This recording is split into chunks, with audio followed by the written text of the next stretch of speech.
일상의 회복을 기대했지만 오히려 코로나 상황이 더 심해지고 있습니다. 우리들의 마음속에는 코로나 종식을 선포하는 그날이 오기를 기다리고 있지만 한편으로는 정말 그날이 올 수 있을까 하는 마음이 들기도 합니다. 우리들의 마음속에는 다양한 그 날이 있습니다. 시를 한 편 보실 텐데요. 항일운동을 하셨던 심훈 작가의 그날이 오면이라는 시를 읽어드리겠습니다. 그날이 오면은 삼각산이 일어나 더덩실 춤이라도 추고 한강물이 뒤집혀 용솟음 칠 그날이 이 목숨이 끊기기 전에 와주기만 할 양이면 나는 밤하늘에 나는 까마귀와 같이 종로의 인경을 머리로 들이받아 울리오리다. 두개골은 깨어져 산산조각이 나도 기뻐서 죽사오매 오히려 무슨 한이 남으리까. 그날이 와서 그날이 와서 육조 앞 넓은 길을 울며 뛰며 뒹굴어도 그래도 넘치는 기쁨에 가슴이 미어질 듯 하거든. 드는 칼로 이 몸의 가죽이라도 벗겨서 커다란 북을 만들어 들쳐매고는 여러분의 행렬에 앞장을 서오리다. 우렁찬 그 소리를 한 번이라도 듣기만 하면 그 자리에 거꾸러져도 눈을 감겠소이다. 민족이 독립하는 그 날을 기다리는 심훈 작가 소설가의 시였습니다. 그날이 오기만 한다면 기꺼이 죽을 수 있다는 그의 간절함에도 불구하고 그는 30살에 이 시를 발표한 이후 5년밖에 살지 못하고 독립을 보지 못한 채 35살 젊은 나이에 생을 마감을 했습니다. 이번엔 노래를 한 곡 듣도록 하겠습니다.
네, 이 노래는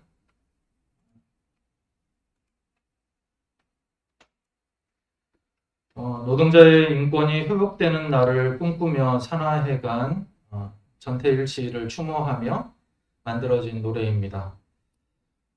심은 씨가 기다렸던, 마침내 외적이 물러가고 35의 젊은이가 바랐던 조국 해방을 맞은 이 땅에서는 22살의 젊은 청년이 최소한의 권리를 위해 싸워야 하는 상황이 만들어지고 있었고, 이제 싸워야 되는 대상은 외적이 아니라 같은 민족끼리, 같은 국민들끼리 싸우고 있었죠. 여러분은 그 날, 어떤 기다리는 그 날이 혹시 있으십니까? 코로나가 종식되는 날, 또 혹은 빚을 다 갚는 날, 또 혹은 건강이 회복되는 날, 또 혹은 교회가 부흥하는 날. 어쩌면 나이가 점점 들어갈수록, 또 시간이 많이 흘러서 경험이 쌓여가면 갈수록 우리들의 마음속에는 무언가에 대한, 그 날에 대한 소망이 점점 사라져 가는 것 같습니다.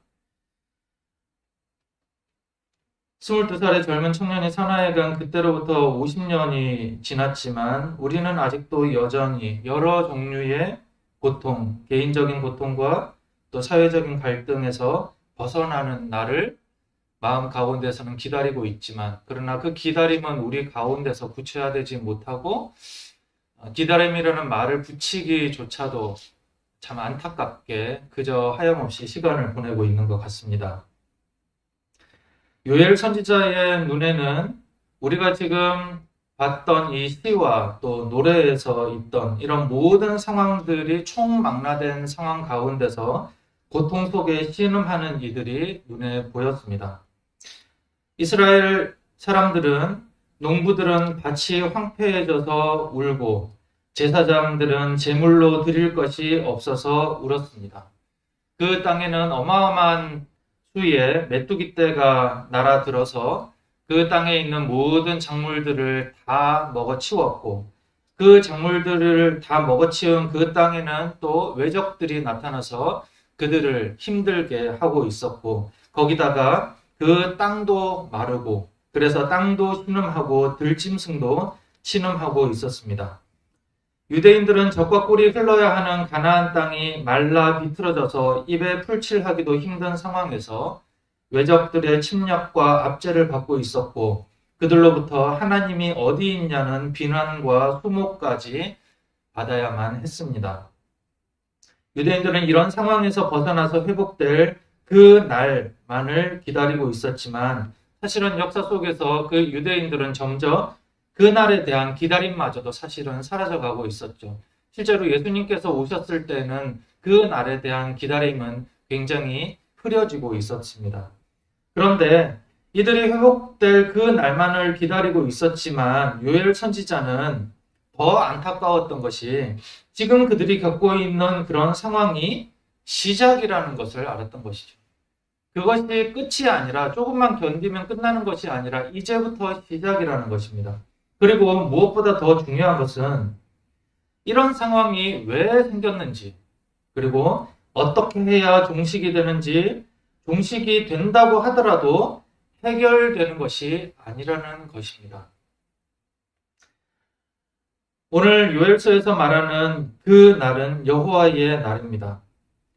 하나님께서 오시는 날에는 단순히 유대인을 해방시키고 가난한 사람들이 배부르게 되는 수준이 아니라 온 열방과 모든 사람이 하나님 앞에 서게 되는 그래서 자기의 모든 시간과 자기의 마음에 대해서 하나님 앞에서 평가받아야 되는 그 날인 것입니다. 어릴 때 그 부모님께서 집을 비울 그런 경험이 있으신가요? 네.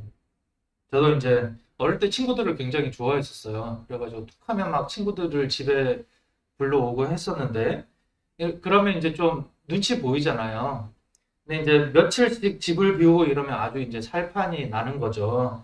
잔소리하는 사람도 없고, 또 친구들 집에 오라고 해가지고 그냥 뭐 밤에 같이 자고 막 먹고 싶은 거 다 먹고, 뭐 사실 일탈이라고 해봐야 뭐 애들이 뭐 얼마나 큰 일탈을 하겠습니까만, 그래도 그 시간들이 너무나 신나는 거죠. 그런데 부모님 오실 날이 되면 그 전날까지도 몰라요. 그냥 그 전날이 되면 아 내일 뭐 정리하고 그러면 되지라고 생각을 하지만 오시는 날이 되면 이제 그때부터 난리가 나는 거죠. 설거지도 해야 되고 또 청소도 해야 되고 또 아버지 방에 있던 것들 싹 끄집어 내가지고 막 마음대로 하던 거 아무렇지도 않은 척도 갖다 꽂아 놔야 되고 뭐 등등 늘 시간이 부족합니다. 부모님이 임재하시는 날은 심판의 날입니다. 집이 거룩하게 준비되어 있으면 구원을 받고 그렇지 못하면 가혹한 심판을 받게 되는 것이죠. 규모의 차이일 뿐이지만 하나님께서 오시는 여호와께서 임재하시는 그 날은 바로 이런 날인 것입니다. 하나님께서 이스라엘에게 분명히 말씀하십니다. 그 날이 되면 너희는 알게 될 것이다.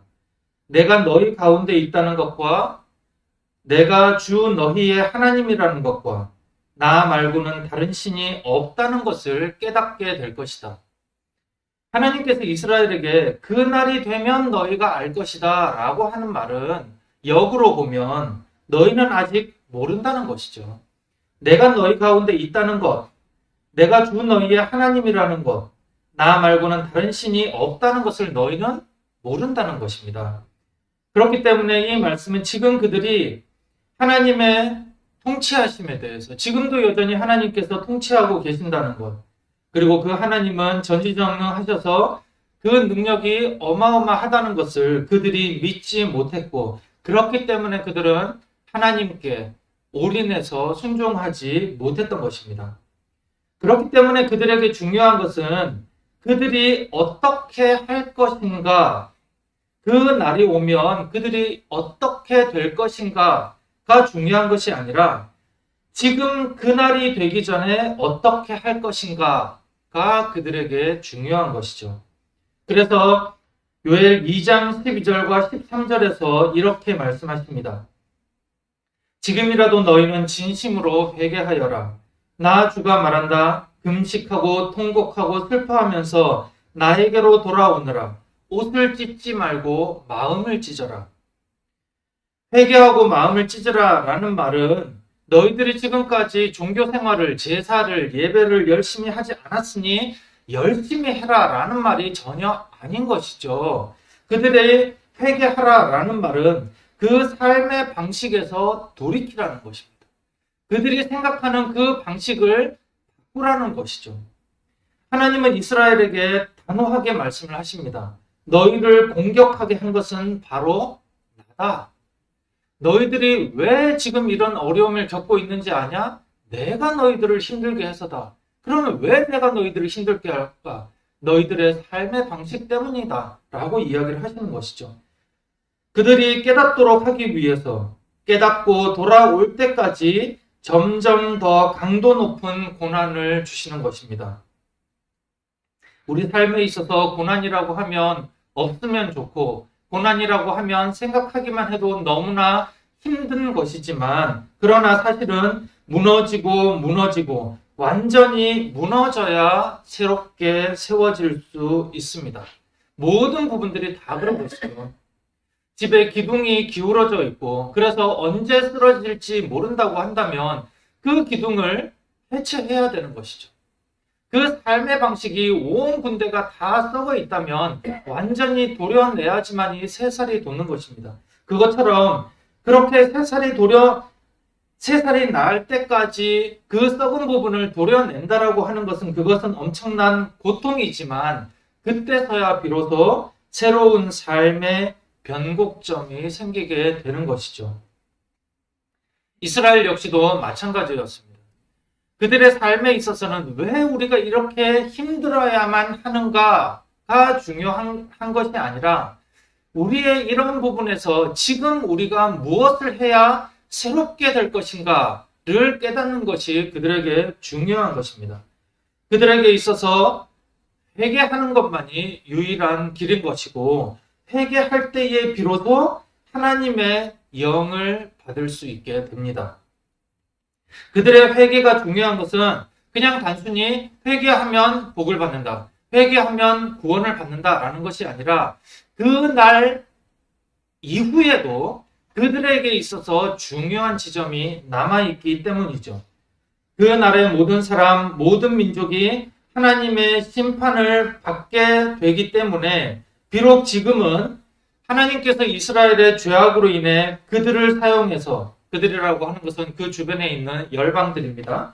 이 이스라엘의 죄악 때문에 그 주변에 있는 강대국들을 통해서 그들을 혼내고 있지만 그들이 이스라엘을 침략하는 것을 하나님이 허용하시고 이스라엘이 정신 차리도록 하시고 계시지만 그러나 그들이 회개하지 않는다면 이스라엘을 침략하고 압제한 그 나라들이 심판을 받을 때 이스라엘 역시도 동일한 심판을 받게 된다는 것이죠.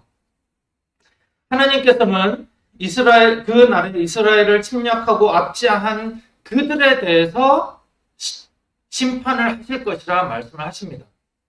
지금은 이스라엘이 잘못하기 때문에 얘네들이 계속 호시탐탐 이스라엘을 노리고 있는 것을 그냥 하나님께서 허용해 주시는 것이죠.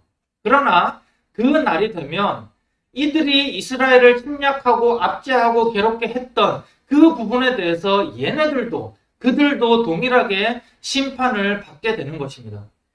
요엘서 3장 4절에서 하나님께서 말씀하십니다. 너희가 한 그대로 내가 당장 너희에게 갚아주겠다. 열방을 대해서 이야기하시는 것입니다. 요엘서 3장 21절에서도 말씀하십니다. 사람들이 학살을 당하여도 내가 그 원수를 갚아주지 않았으나 이제는 원수를 갚아주겠다. 이것이 그날에 일어난 모든 열방들에 대해서, 온 우주에 대해서 일어난 일들인 것입니다. 그런데 만약 이스라엘 백성들이 회개를 하지 않는다면, 하나님의 백성이 하나님께 돌아서지 않는다면 그들과 동일한 심판을 받게 되는 것이죠. 성도는 고난 속에서 하나님의 날을 기다리는 자입니다. 단순히 자신의 상황이 나아지기만을 바라는 것이 아니라 온 땅과 열방의 우주적 회복을 기다려야 되는 것이죠. 그렇기 때문에 교회는 종말론적 회복을 소망하고 종말론적 회복에 대해서 생각하고 있어야 되는 것입니다. 그 회복이 완전히 이루어지기까지는 우리 삶 가운데 고난이 올 수 있고 고통이 올 수 있지만 그러나 그 가운데서 인내하며 가치를 훼손하지 않는 모습을 교회와 성도는 드러내야 되는 것이죠. 하나님께서 마지막 그 날에 열강들을 심판을 할 때에 하나님의 백성들이 어느 편에 있는지가 그들의 모습에도 드러나게 될 것입니다. 예언서에서 보면 하나님께서 계속 이야기를 합니다. 이 열강들을 심판을 할 때 이스라엘에 대해서 이야기를 하는 것이죠. 그것은 마치 법정과 동일합니다. 열강들이 이 앞에 쭉 놓여 있는데 거기에 회중석에 이스라엘이 있어요. 그러면 이 피고인들한테 야, 너네 진짜 나쁜 놈들이지. 너네가 생각해도 정말 잘못했지. 너네가 잘못한 것이 이렇게 어마어마하게 많아. 그런데 쟤네도 너네랑 똑같아. 이스라엘 너희가 볼 때 얘네들 정말 나빴지. 너희도 똑같아. 이 이야기를 하는 것이죠. 예언서에 온통 담겨져 있는 것이 하나님의 백성들이 회개하지 않을 때에 동일하다라는 것입니다. 교회 역시도 마찬가지입니다. 우리가 이 땅 가운데서 살아가면서 하나님의 구원받은 백성이라고 이야기를 하고 있지만 강영택 집사님 기도에도 말씀을 하셨듯이 여기에서 우리들의 민낯이, 교회의 민낯이 드러나는 것이죠.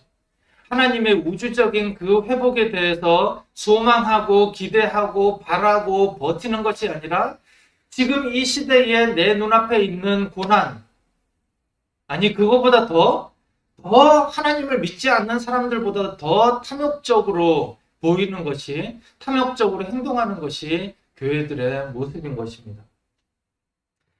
사랑하는 가족 여러분, 우리가 12월 첫째 주, 둘째 주에 같이 나눴던 것이 온 교회가 함께 성숙하기 위해서는 지도자의 성숙과 더불어서 모든 성도의 손끝 발끝까지 있는 모든 성도의 동일한 성숙이 중요하다고 우리가 같이 나눴었는데 그 성숙의 궁극적인 지점이 어디인가? 결국 동일하게 종말론적인 회복에 대한 관점을 가지는 것이죠. 지금 당장에 우리 개인의 어떤 문제가 해결되는 그 날에 대한 소망이 아니라 하나님의 우주적인 그 회복에 대한 소망, 하나님의 오시는 그 날에 대한 기대, 그 부분이 우리들 가운데 있어야 되는 것입니다. 많은 사람들이 우리도 자주 생각할 때 그 영화 제목이 갑자기 기억이 안 나네. 주호민이 그렸던 웹툰 영화 있잖아요.